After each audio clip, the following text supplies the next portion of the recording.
Happy Wednesday.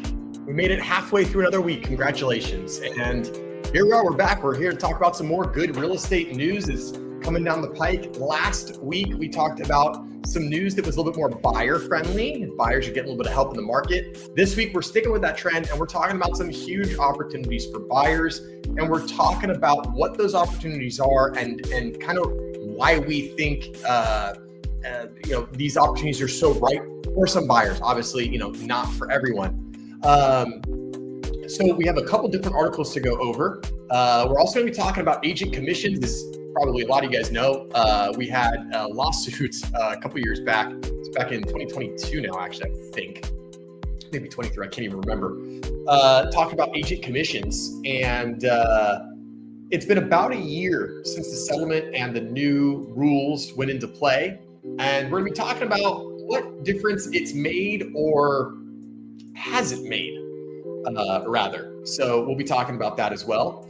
Of course, at any time, if you guys have any questions or comments, or if you've got your own real estate question, maybe you're thinking about buying a house, selling a house, maybe your home is on the market right now, or maybe you're looking at a home and you've got some questions and you want the opinion and advice of an actual true real estate agent. You don't want to just throw it into Google. You can put all of your questions into the chat here. That's exactly what it's for. So if you have any questions at any time, obviously the best part about live streaming is being able to interact with my audience. So anybody who has any questions, or if you just want to give some thoughts on the article, we'd love to hear from you. Like I said, we've got 3 articles tonight. So we'll be going over a couple different things. The first article we have is interesting. I'm going to get it up on the screen here in just a second. Pause this. Let's do this. All right, guys, we're going to share this tab and we're going to do this. All right. So first and foremost, we're kind of mixing the worlds of sports and real estate. This is actually a really poignant story because actually this gentleman is playing baseball right now as I speak. Shohei Ohtani and his agent are accused of sabotaging luxury real estate deal in Hawaii. I saw this article and I was looking for articles, and this was all over the real estate news yesterday when I was looking for stuff to talk about. And I just thought it was interesting. Obviously, for those of you who don't know, if you've been living under a rock for the last 7 or 8 years, Shohei Ohtani is a Japanese baseball player who plays for the Los Angeles Dodgers. He is a two-way player, which means he's a very, very good pitcher, and he's also a very, very good hitter. He's the highest paid athlete in the history of athletes. He's probably the highest paid person ever to have a job that's not like a king or something like that. You got a huge contract, $700 million for 10 years to play with the Los Angeles Dodgers. And of course, people eye that as an opportunity. He was already embroiled in one scandal with his interpreter doing some betting, which was a no-no. And now he's been caught in sort of another little thing. Of course, you got to take it with a grain of salt because a lot of people know that Shohei Ohtani has a lot of money. They know that he is an extremely high-profile person. And I wouldn't be surprised if these people that are suing him are just trying to get a piece of the pie. But you'll learn a little bit more about it. An investor and a broker are suing the Dodger star and his agent, claiming they unfairly forced them out of the housing development. Shohei Ohtani and his agent sabotaged real estate developers in Hawaii, engineering their wrongful and pretextual termination, which cost them millions of dollars, according to a recently filed state lawsuit. Investor Kevin Hayes and broker Tomoko Matsumoto claimed that the Ohtani, the Los Angeles Dodgers superstar, and agent Nez Balelo launched an unlawful scheme to wrongfully interfere with their plans to build a luxury residential development within the Mauna Kea resort, according to their complaint, which was filed Friday in Hawaii First Circuit Court. So, it's kind of interesting. They're saying it's like, unlawful scheme and wrongfully interfere. Like that right off the bat to me is like, we're just trying to pin something on this guy. It wasn't like the accusations were like, he stole money, or he did this, or he bad talked this development and it defamation or something like that. Just wrongfully interfere. Like, what does that mean, right? And there's also another thing to this. Not only is it Shohei Ohtani, but it's also his agent that are wrapped up in this real estate lawsuit. So, and you'll see that there's a little bit more that has to do with that. The $240 million housing project was set to be built on the Big Island's Hapuana Coast, the Associated Press reported. The plaintiff said that they got Ohtani to be a celebrity endorser of the development in 2023. So they're literally just paying him to, pump up this luxury housing tract in Hawaii. Yeah, it makes me wonder, like, does that really work? I mean, obviously, I know spokespersons, and that's been a thing for a long time. Companies pay these people to, do commercials for them. But is someone going to really buy like a multi-million-dollar home because Shohei Ohtani is the spokesperson? I don't know. I mean, maybe international buyers, maybe Japanese people that are like huge Ohtani fans, maybe they'd be into it. But I would be really surprised if any person based their real estate purchase or decision to purchase real estate, especially luxury real estate, based on who the celebrity endorser is. But I've been wrong before, and I could be wrong again. Though not a party to the agreement, Nez Balelo, a high-powered agent or creative artist agency and Ohtani's longtime representative, inserted himself into every aspect of the relationship, the lawsuit says.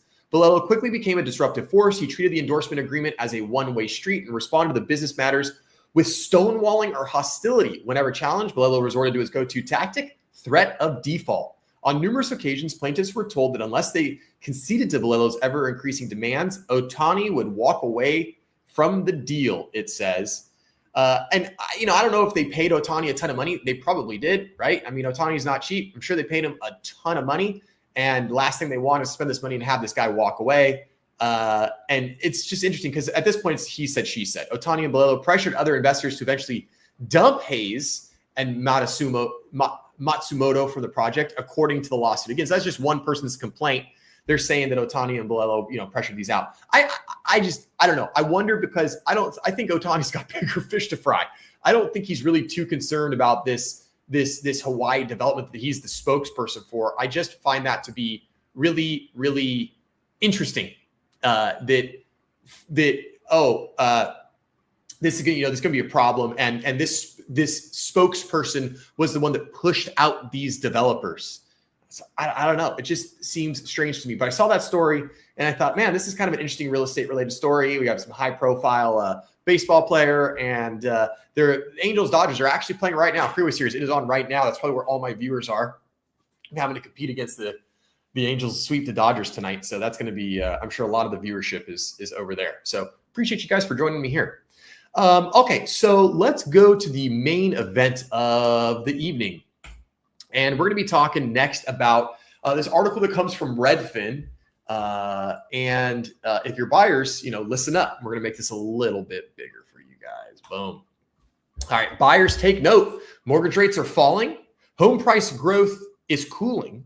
And supply is outpacing the demand. So these are all things that are sort of bright spots for home buyers. These are all things that are indicative of a market that's improving. Redfin economists say serious home buyers have a window of opportunity to lock in a mortgage rate as rates could fluctuate as more economic data is released in the coming weeks. That is true, and I won't completely disagree with Redfin. Obviously, every real estate agent, under the sun is going to be like, oh, now's a great time to buy. Now's a great time to sell. It's always wonderful. The market's great, which obviously is just not true. But I will agree with them that if you are a buyer, there is sort of the sweet spot that we have right now. Again, local, right? I'm in Claremont, California. I'm 35 miles east of LA. I don't know where you are. I don't know where you're watching from. Could be different for you. But what I'm seeing is, we've had the lowest interest rates that we've had in about 6 months, or no, longer than that, I think 10 months. The lowest interest rates we've had in a long time. We have home price growth that is not accelerating at the pace that it had been the last 5 years. In fact, in some markets, it's declining. And then the third factor is that we actually have a supply increase that is outpacing the demand. So we're working back towards having more supply, and those supply numbers have come up. And that's why this little window that we have right now is not bad for buyers. It's actually pretty favorable. Of course, you have to be someone that's ready and comfortable to buy. It's not a good time to buy for everyone. It's never a good time to buy for everyone, right? But for the serious buyers that have maybe been on the sidelines for the last 6 months, maybe these buyers were the buyers that were waiting for this year, for the spring and summer season, for the market to kind of blow open and all this inventory to come back and rates to go down. And that just didn't happen. So if you are in that category where you're one of those buyers where, you're kind of waiting for the summer of 2025 for the real estate market to kind of unlock and unfreeze and get back to cranking, it didn't do that. And if you're one of those buyers right now, actually, you have a kind of a window of opportunity where there's not a lot of competition. The rates are the best they've ever been, and we're thinking that they're going to continue to improve, which means that competition could tick back up, and the home price growth is cooling. So, MH, that's a perfect segue. Price is down 9% year over year in Denver. So there you go. I mean, that's a great example. If you're a Denver buyer, again, I don't know the Denver market, but I can tell you this, obviously price appreciation has slowed down considerably. It's declined by 9%. And we also know that interest rates are the lowest they've been, I think about 6.5% or so, the lowest they've been in about 10 months. So if you are someone that is on the sidelines in Denver, now could be a great time to get into something if you didn't pull the trigger yet. And so that's kind of what this article is talking about. This article is kind of talking about why right now could be a good little window if you are a buyer. This was released August 7th, so it's not even a week ago. House hunters got some relief this week as the daily average mortgage rate dropped to the lowest level in nearly a year after a softer than expected jobs report. Again, we've talked about this. Jerome Powell, the Fed, really only care about a few very key metrics: inflation and unemployment. That's really it. And we had a jobs report that was not as good. We did not add as many jobs to the economy as was projected. There were some downward revisions from a couple previous months, thus adding to the weaker than expected jobs report. So that is why we're seeing interest rates tick down a little bit. There's a lot of economic news swirling right now. We still don't know what's going on with tariffs. They keep getting pushed back. We don't know if we're feeling it yet. It's really hard to know what's going to happen. There's a lot of swirling economic information. But as of right now, it looks like we're going to get a rate cut in September from the Feds. Don't know if that's going to translate to mortgage interest rates. Remember, guys, the federal funds rate is not the same as the mortgage interest rate. Usually when the federal funds rate is lowered, the mortgage interest rate is lowered.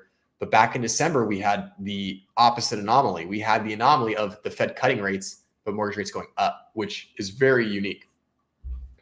A home buyer on a $3,000 monthly budget can afford a $458,750 home with a 6.55 mortgage rate, roughly the daily average on Wednesday.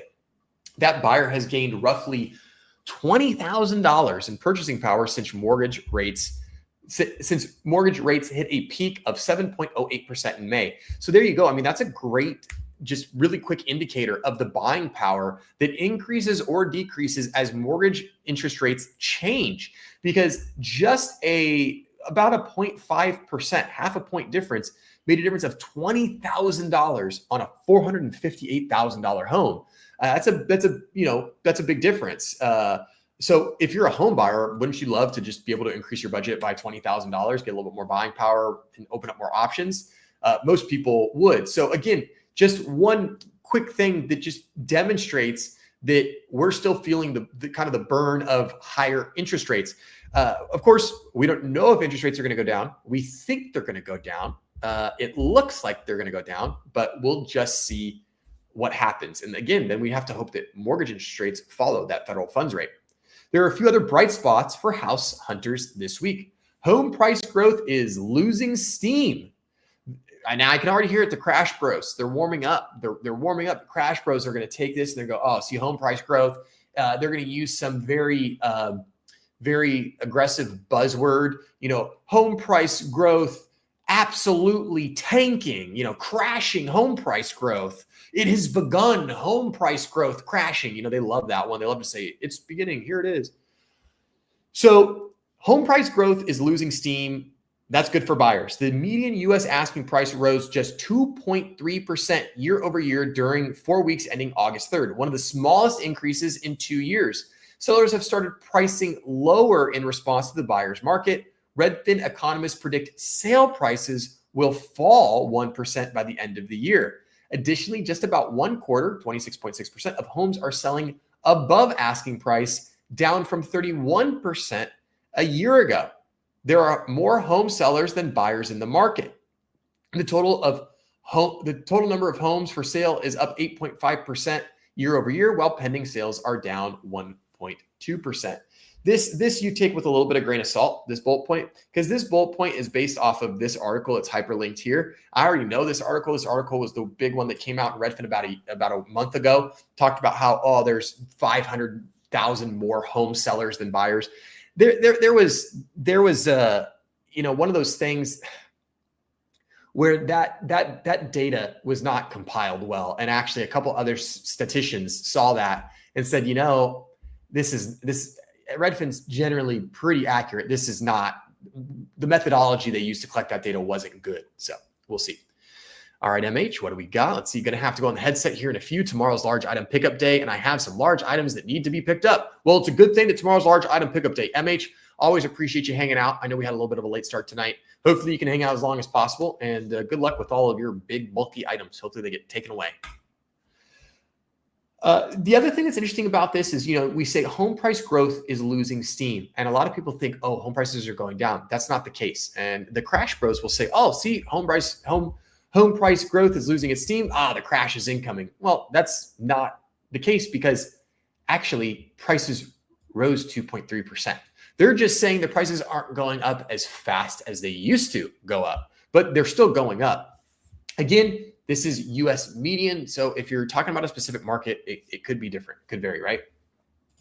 Many sellers are willing to negotiate. Redfin agents in many parts of the country, including the Bay Area, Phoenix, Washington, D.C., and coastal Florida, report that a lot of sellers are open to negotiating with buyers. Some are accepting offers under asking price or providing freebies to sweeten the deal, like money for closing costs or repairs to get their home offloaded.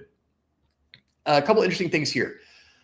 So these areas, of course, sellers are willing to negotiate. The Bay Area got hit really hard during the pandemic. A lot of, when offices closed, a lot of tech, and they just said, I'm going to work remote. And they've stayed to work remote. So the Bay Area's got hit. It's come back a little bit. Phoenix, DC, and Florida. Of course, sellers are willing to negotiate there. Have you not figured out what's going on in Phoenix and Florida? I mean, we've been talking about Phoenix and Florida and Texas for, a year. So I'm not surprised there. Washington, D.C. has also been in the news a little bit. So I'm not surprised sellers in these areas are open to negotiating. But I will tell you, just anecdotally in my area, sellers in my area are having to negotiate. It's really depending on the house now. Like, it's really depends on each individual circumstance. Some houses are getting multiple offers, some are not. But we are noticing overall houses are taking a little bit longer to sell. And they're definitely not getting as many offers as they were a year or 2 or 3 ago, obviously. So again, this is another thing. If you're a buyer out there, the days of I just have to give in to whatever the seller wants and I have to give up my right to inspection, I can't ask for closing costs, I can't ask for repairs, I can't ask for credits for repairs, I can't do anything, I just have to buy the house the way it is. Those days are over for the most part. Some houses will still command that type of competition, but most won't. And it certainly is becoming much more favorable to buyers. Not a buyer's market, I would say, in my area, but you're at least having the ability where it's like, okay, well, at least I can negotiate a little bit, and it's a little bit more. It feels a little bit more like I'm going to give a little, they're going to give a little, and we're going to come to an agreement. Whereas a few years ago, it was just like the buyers were giving up everything and the sellers just got to take everything. And, the sellers really had the huge upper hand for such a long time, and they just don't have it anymore, which is good. It's good. House hunters should keep in mind that the window of opportunity for buyers could be short. New listings have lost steam, staying essentially flat year over year as would-be sellers realize they may not get the price they want for their home. Additionally, lower mortgage rates could bring more buyers and more competition. Mortgage purchase applications have already increased, rising 2% week over week. This is another important dynamic to remember. So when we talk about buyers having a window, this is one of the reasons, because as mortgage rates become lower, it very well, and I would anticipate and expect it to increase competition amongst home buyers. We saw in that example at the top of this article that the average home buyer that's got $3,000 a month, $458,000 home, just in the last year, they have gained $20,000 in purchasing power.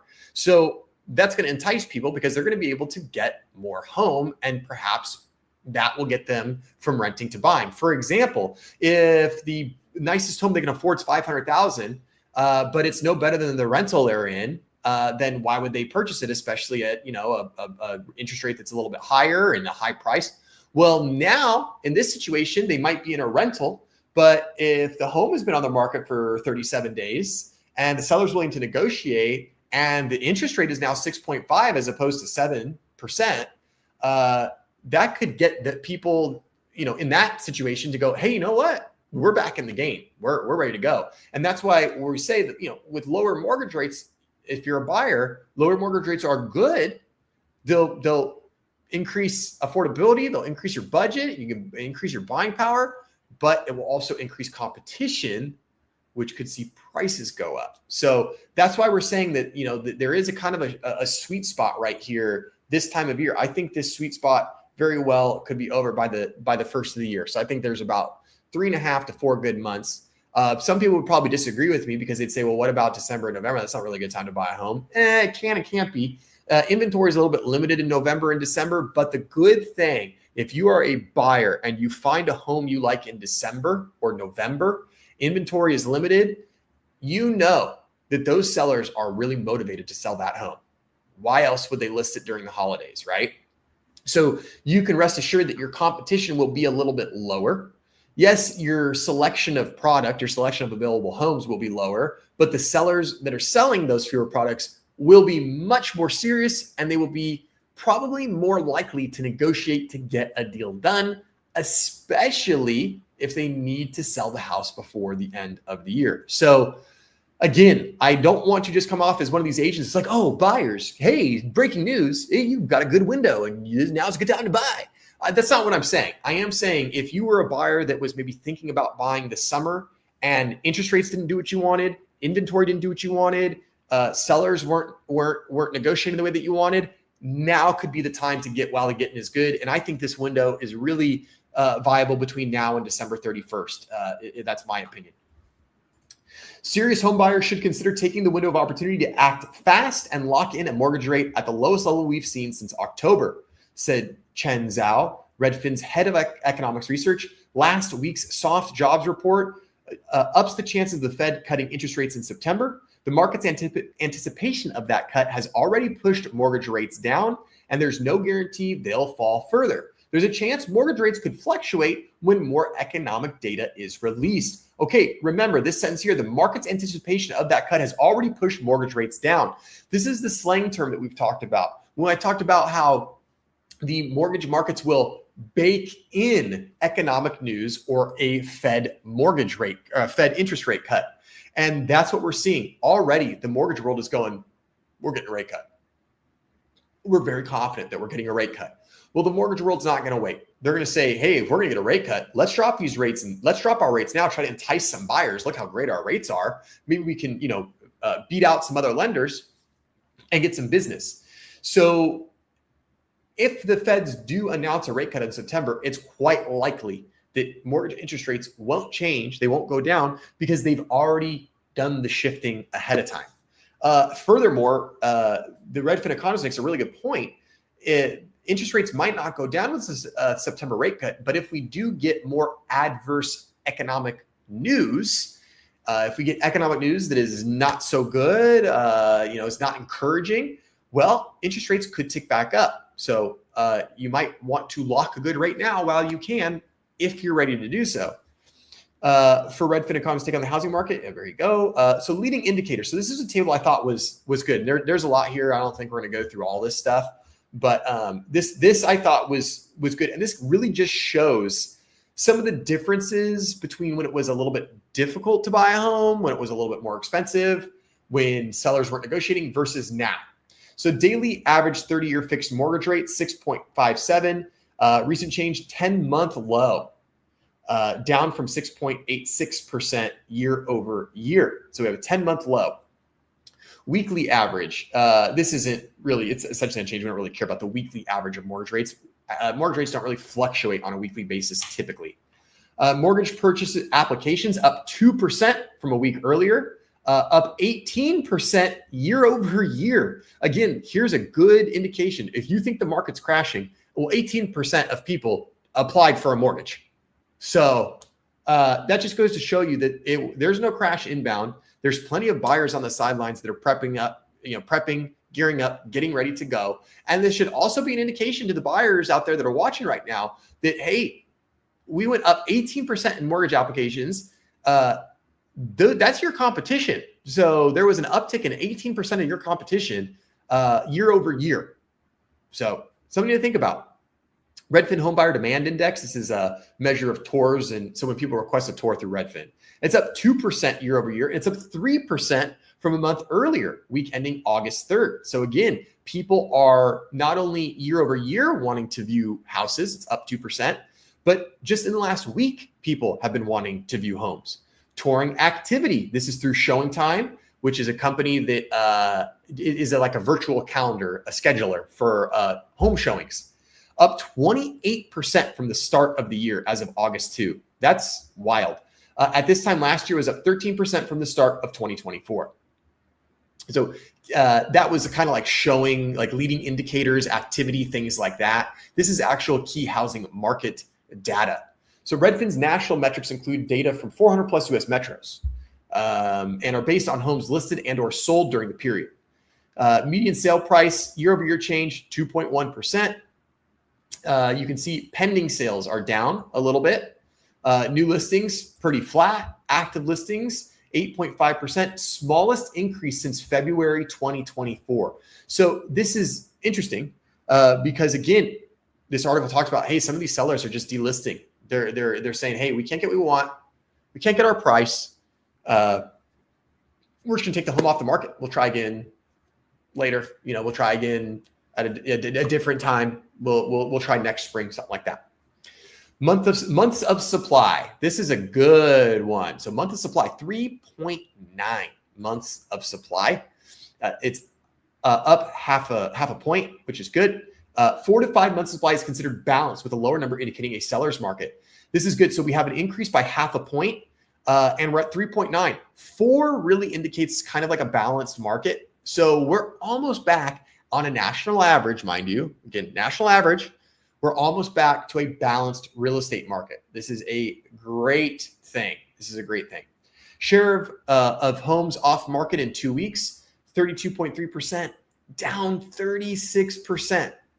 And year over year, down from 36. So not down 36, down from 36. So that means that homes are taking a little bit longer to sell, which is evidenced on the very next data point. Median days on market, 40. That's plus 6 days year over year. Share of homes sold above list, 26.6. That's down from 30%. So all of these metrics here are buyer friendly. These are all favoring buyers. Months of supply is up. It's a balanced market, not as favorable towards sellers. Share of homes off market in 2 weeks. This is how quick are homes selling. Homes are not selling as quick because they're not coming off the market in 2 weeks. We have a 4% decrease in that. Days on markets are up, taking longer to sell those homes via that metric. Share of homes sold above list price. So these are all sold over asking, sold over asking, sold over the asking, down from 30% to 26.6%. So again, about a 3.4% change. Average sale to list price ratio, 98.8%, down from 99.4. Sale to list ratio means if I list the home at $1 million, I sell it for $1 million. That would be 100% if they all sold at asking price. They were almost all at 100%. They were almost all were selling at the asking price, and we've seen that recede just a little bit. Hey, Innovative, what's going on, brother? Hope you're doing good. Thanks for hanging out. Have you ever had a buyer want to rent the house for a month before buying? I'm looking for a way to test drive the neighbor's neighborhood. I have not heard of that. I would imagine that most sellers probably wouldn't want to do a 1 month lease. It's a little sticky of a situation, but this is what you could do. Go on Airbnb and try to find a home as close as possible to that home, and then Airbnb it. And that way you can live in the neighborhood, stay in the neighborhood. I don't know, what the Airbnb rules and laws are there, but that's what I would do. If you weren't familiar with it and you really wanted to get a taste of it, I would see if there's any short-term rentals available where you can just say, hey, I want to live there for a month. And I know that, it might be one street over, but if I can find something, in a similar neighborhood on a similar street or something, that might be a good way to test drive the house. I've never had a buyer ask me that. I did one time. I was helping a buyer potentially buy a home up at Lake Arrowhead, which is a mountain community in our local mountains here. It's about maybe an hour and 20 minutes away. And that home was a really nice lake house. It was beautiful. It was fully furnished. It was great. It was for sale, but it was also on Airbnb. And my client, was thinking about spending like 1.4 million on this lake house. And he goes, I don't know. He goes, I know. I'm going to go Airbnb it for a week and I'm going to go live in it for a week. I'm going to go test drive this thing before I consider buying it. And that's what he did. And he ended up Airbnb-ing it and he ended up going, you know what? This is not the home for me for whatever reason. So I've had buyers do that, but that was when the home was being sold and was also an Airbnb. So, but that would be my suggestion, Innovative. Good luck, brother. Hope it works out. Hope you find something. Metro level highlights again. So this is now kind of breaking it down by areas. So metros with the biggest year-over-year increases in median sale price. So this is increases in sale price. This would be areas that are still seller friendly. Nassau County, New York, Warren, Michigan, Montgomery County, PA, Detroit, and Cleveland. I remember we knew that the Midwest and Northeast was cooking. Ohio is popping off this year. Lots of stuff going on there. Lots of people going to Cleveland. Metros with the biggest year-over-year decreases. Oakland, 5%. Fort Worth, Texas, 2.8%. Jacksonville, Florida, 2.8%. Houston, Texas, 2.8%. Austin, Texas, 1.6%. Look at Texas, Florida, Texas, Florida, Texas, Florida. And then Oakland is obviously the neighbor to San Francisco. And a lot of people that worked in San Francisco lived in Oakland. That's why there's big price decreases. It got hit from the pandemic with all the tech people, working from home and working remote. So, but notes, prices declined in 11 metros. So again, good news for home buyers. Pending sales where there's increases, Phoenix, Virginia, Austin, Pittsburgh, Columbus. Where there's decreases, Miami, Portland, Tampa, Las Vegas, and Orlando. New listings, similar here. You can see Oregon, Florida, Indianapolis. That's interesting. And then Florida. So lots of Florida. So in just kind of some interesting things to examine and some interesting things to look at. Obviously, affordability has not improved. And interest rates are probably the biggest driver in that, as well as prices. But it's very interesting because there's so many people that were so convinced, prices have to correct. Prices have to correct. Prices have to correct. I don't know. Maybe we're seeing that now finally. I'm thinking, that maybe this is the correction that we're seeing. And maybe it is going to be in the vein of, 3 to 5%, maybe 10% in your boom towns. But again, in the last 5 years, home appreciation has gone up like, 40%. So even if the whole as a whole took a 10% hit, not making a substantial difference unless you purchase the home in the last 2 or 3 years. So it'll be interesting to see how it all shakes out. Obviously, affordability is still a problem. Interest rates still high, but we continue to trend in the right direction for home buyers. So if you are a home buyer and you're kind of on the fence about doing something, now could be a really good time, especially depending where you are. And if you are thinking about buying a home, if you're thinking about capitalizing on this window of opportunity, send me a DM, shoot me an email. You can go to my website. I'm going to post it in the chat right now. So if you are someone who's thinking, hey, now could be a good time to buy a home, you can go to that link that I just put in chat right now. It'll take you to my website, and I have agents all over the United States that are really good agents, what we call 20% agents. General rule of thumb is 80% of agents, not very good. 20% of agents actually know what they're doing, actually are professional, actually can help you. And I can help you find one of those 20% agents. So go to the link in the chat if you're thinking about buying or selling and you need a good agent anywhere in the United States. I've got a huge referral network, and I will do the legwork and I will interview the agents for you. So we're going to shift gears. And I know, we were trying to talk about affordability and pricing, and it's getting a little bit more buyer friendly. Well, one of the things that we thought, or not the real estate industry, but kind of general consumers thought would make real estate more affordable would be the NAR commission settlement. So I don't know if you guys remember all this, but there was a settlement about compensation and commissions, and sellers didn't want to pay their agents, and now it's all negotiable and all this stuff. And the idea was that the DOJ and the people that brought this lawsuit said, now you can negotiate with your real estate agent and get a lower commission. Maybe they were confused because you could always do that before. Commissions were always negotiable. But they had this law that said, okay, sellers, you pay a seller's agent, you negotiate. Buyers, you pay your agent, you negotiate with the buyers. And the whole idea was that this was going to increase competition amongst real estate agents. This was going to make it more competitive, and buyers were finally going to be able to negotiate and lower their representation fee, thus making housing more affordable. Because why would you tackle the real problem, which is interest rates and supply, when you could go after a fake ghost argument that's a boogeyman? But that's what the DOJ decided to do. So you're going to see up here on the screen, there's an article here, Redfin, a year after the NAR settlement, agent commissions are up. Yes, that's right. You're telling me, whoa, wait a minute, Joe. I know what y'all are saying. You're saying, but Joe, you're telling me that the government made a law and there was an unintended consequence? It's exactly what I'm saying. That's, obviously that type of stuff never happens before, right? Government's never done that. They never made a law and then realized it had negative repercussions. And that's what happened here. So there was a lawsuit. DOJ ruled and said, yeah, you know what?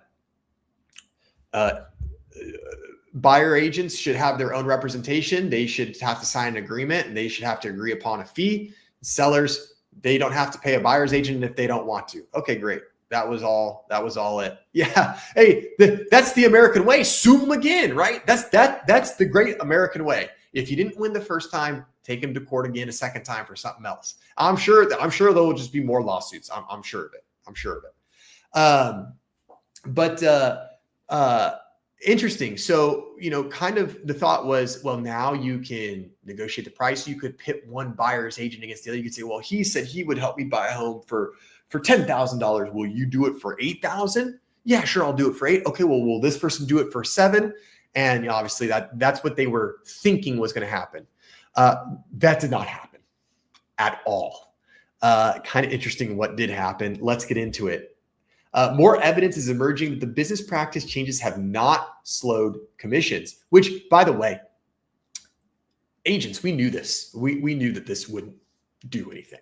I will say that a lot of agents were obviously a little hesitant to make a major change to business, but we kind of all sort of figured this was kind of coming. This had been in the works in a couple other states for a little while, and now finally it was made a national thing. But we all kind of knew in the industry that this wasn't going to have its intended effect. The only effect that it had is it made several lawyers extremely wealthy. I think 4 or 5 lawyers split something like a $300 million payout. And the home sellers that were part of the class action lawsuit got about $21 a piece. So the lawyers made $300 million. The homeowners who were wronged, who were preyed upon by real estate agents, they got $21.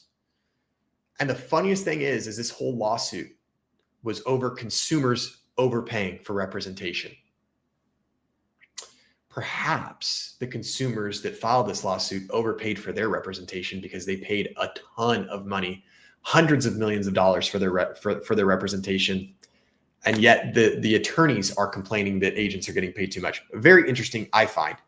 Anyway, as the 1-year anniversary of the implementation of the business practice changes stemming from the NAR nationwide commission lawsuit settlement agreement approaches, Redfin is reporting that buyer agent commissions are higher than they were a year ago.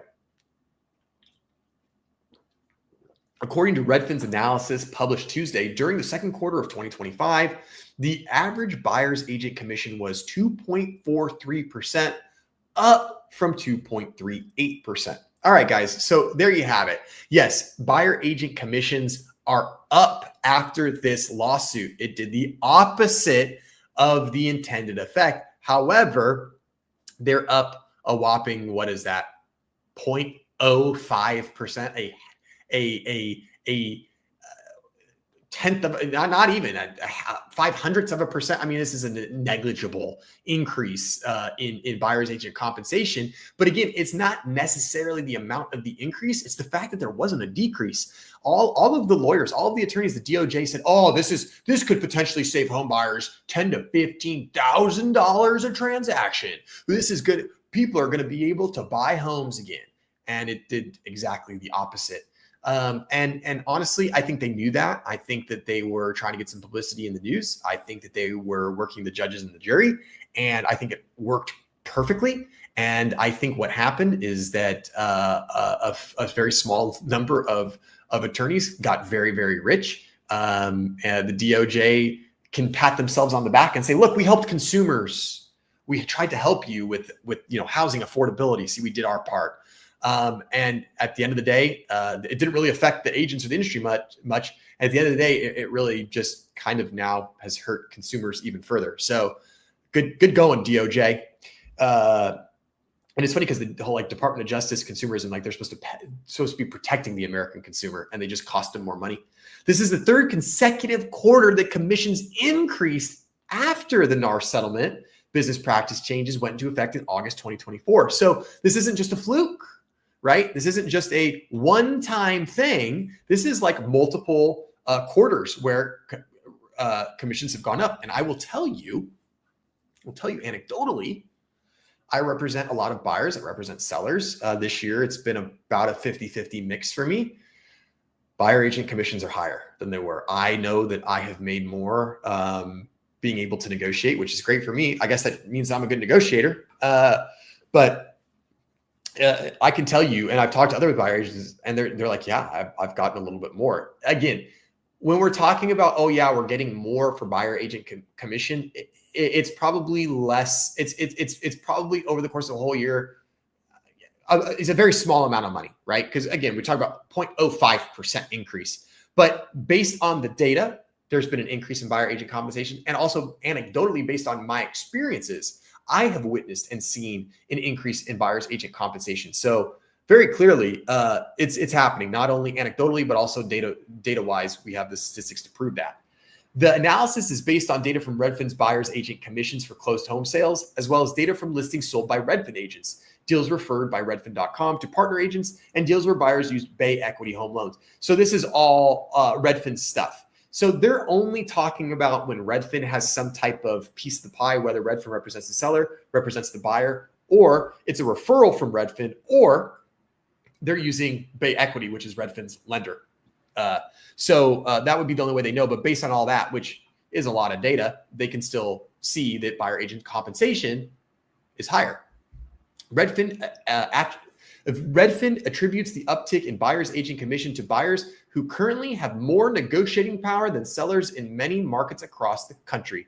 This is enabling them to negotiate higher paydays for their agents. Guys, these two sentences are so important. And I'm not claiming to be a prophet. I'm not claiming to be to be an all-knower or a Nostradamus. This is exactly what I said a year ago. The market was red hot, and sellers were able to sell their home easily and quickly. This lawsuit went through. Sellers were still getting multiple offers, and some sellers were like, I'm not paying. There's 5 of you that want the home. Figure it out. I'm not paying your agent. And they were able to save 2 or 3%.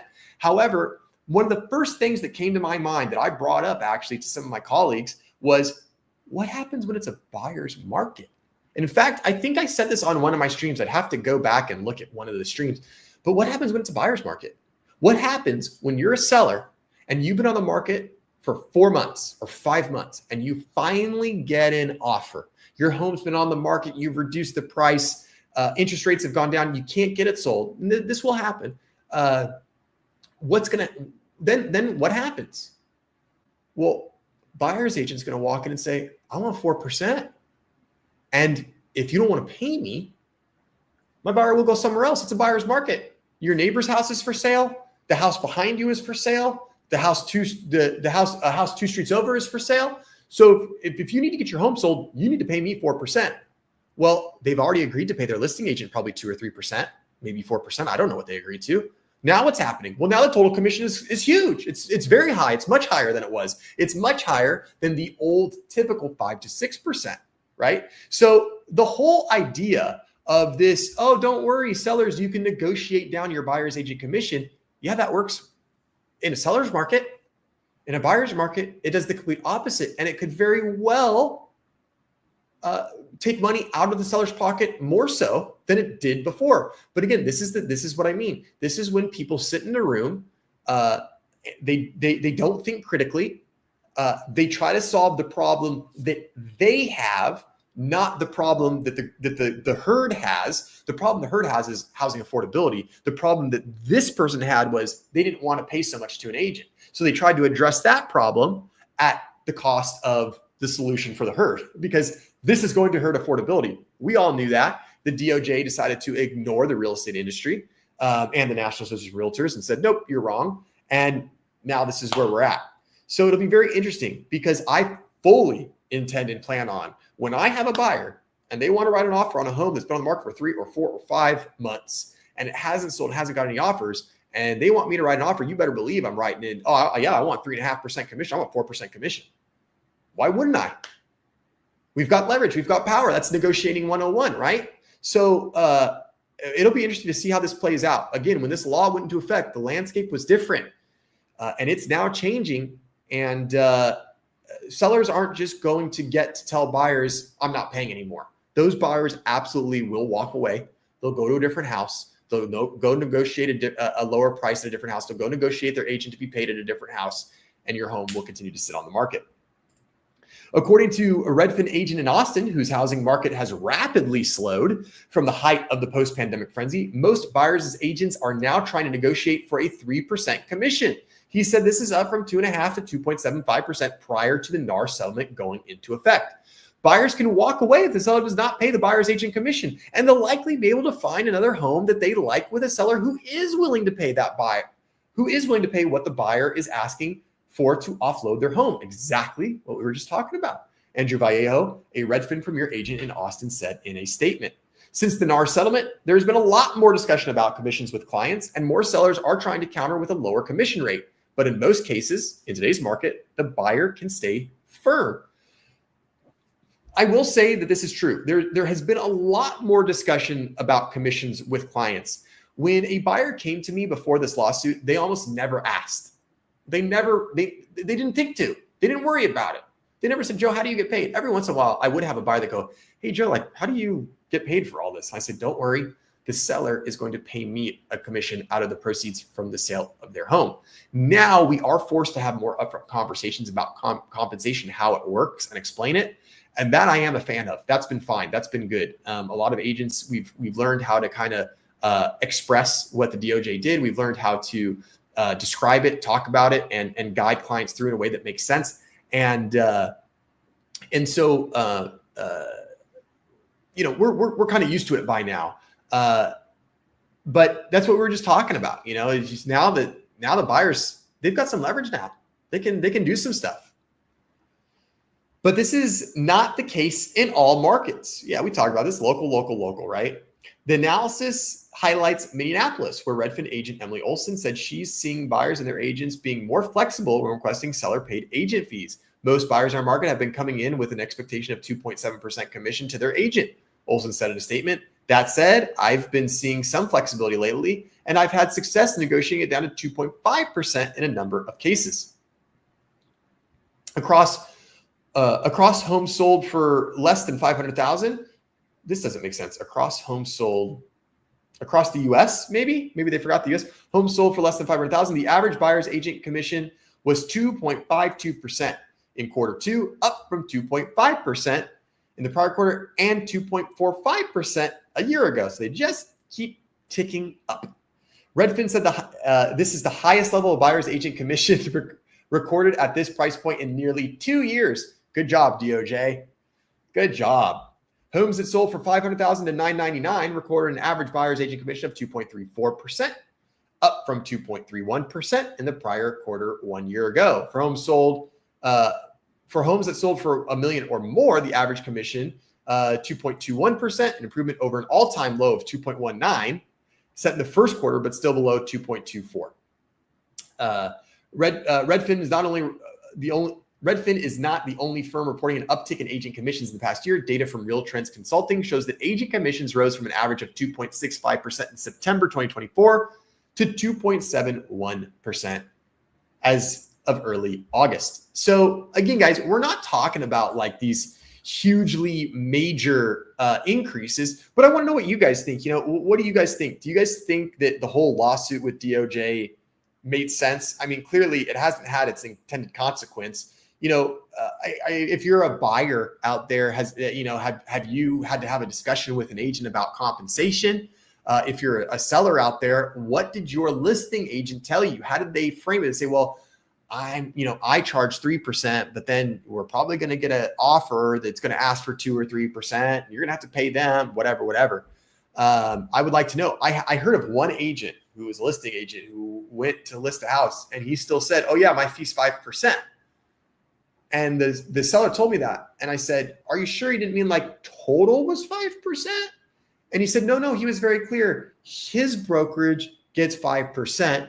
And then he said that I might not have to pay a buyer's agent. So the total commission might just be 5%. And I just was like, oh my God, this guy is screwing with you, because he knows very well that the buyers are going to ask for compensation to be paid. He knows that. And to mislead this homeowner and say, don't worry, you're paying me 5%. You might not have to pay a buyer's agent. That's not good advice. So there are still some agents out there that are going, oh yeah, I can do it for 4, 5, 6%. And that's just what they're making. And then when the buyer shows up and the buyer says, well, you got to pay 2% to my agent. Well, now that client's paying 6, 7, 8% total commission, which is, that's too much. It's too much money. Especially if it's an expensive house, All right, guys. So we're getting down to the end here. I'm going to share this tab instead. So as you guys know, we just looked at this not too long ago. If you are looking for a real estate agent anywhere in the United States, if you're thinking about buying, if you're thinking about selling, and you want to find a good agent, you don't want a crappy agent, and you don't feel like doing all the legwork of interviewing agents and scouring reviews on Realtor and Google and all that stuff, well, I'll do it for you, and I'll do it for no cost to you. You can go to my website, workwithjoerealtor.com. The link is in the chat. I'll put it back in here so there's a fresh one so you guys can take a look at it. And you can take a look at that website, fill out any of the links that are on here. We can connect and I can help you find a great agent. Hey, Leslie G. How's it going, Leslie? Thanks for hanging out in the stream. Happy to have you here. I just think it is important for both buyers and sellers to meet in the middle and be respectful on all negotiations. Neither party wants to feel taken advantage of. Leslie, you're exactly right. And I would really, it's so funny because I've spoken to a couple of agents recently and we've talked about this. We say everybody's got the same goal. Everybody wants the house to sell. The sellers want to sell to the buyer. The buyers want to buy it. The lender wants to close the loan. The agents want to close the deal. Title wants to close the title order. Escrow wants to close the escrow and balance the file and get everybody paid. Everybody wants the same thing. And sometimes we have these negotiations that are very adversarial. They're very me against you. It's us versus them. And they're the bad guys and we're the good guys. And that's a very old school way of doing real estate. There's still a couple of what we call dinosaur agents around, which are agents that are as old as dinosaurs, that still, for some reason or another, they feel like that's how they provide value to their client. Being this pit bull, we're going to go after them and we're not going to give them a dime and we're going to get all this stuff and we're going to get you the best deal. And oh man, these buyers, we're going to clean these buyers. Like I never got that. I never understood that. And there still are a lot of dinosaur agents that feel like that's how I am getting value to my clients. See, you're paying me all this money. Look how much of a hard ass I'm going to be. And oh yeah, look, I can get them.